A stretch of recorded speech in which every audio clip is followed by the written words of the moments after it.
They say freedom ain't free. That's never been more true than right now. So when I say freedom isn't free, I'm not talking about the US versus the rest of the world. I'm talking about conditions right here at home. We've seen an obliteration of freedom in 2025. We've seen people getting picked up off the street by masked agents because they expressed an opinion about the Middle East. We've seen attacks on universities, on law firms, on the media, because they express points of view that the administration disagrees with. We've seen military occupations in major cities. We have a paramilitary force which recently shot and killed a U.S. citizen. We've seen people being arrested and deported to jail in El Salvador because of the tattoos they have or the clothes they wear without any due process. And that's all against the backdrop of a movement towards white nationalism. I don't know about you, but I find this alarming. Now, there's only one check on this, and that's us. That's the voice of the people. Tyrants survive because people just go along with it, because they don't want to speak out. And let's be honest, in today's day and age, there's a big cost to speaking your mind. You can lose your job for saying the wrong thing about a certain public figure.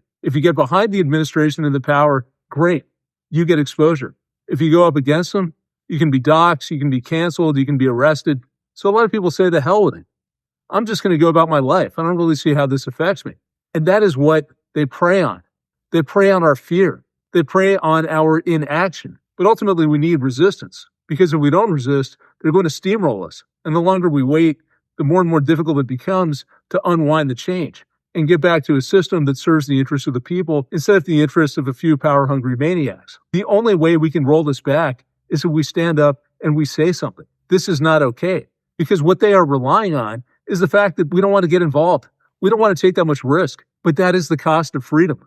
And that's why I wrote the song Freedom Ain't Free. This came to me as I watched all the horror and chaos that ICE has unleashed. The fact that they're ripping apart communities, using military tactics in neighborhoods, beating people down, shooting people who don't pose a threat. It's not about immigrants versus native-born. It's not about Democrats versus Republicans. It's about freedom and liberty versus oppression and control. This is the beginning of the end unless we rise up and say something. Make sure you like this video, follow this account, and stay tuned for the song. It's dropping soon.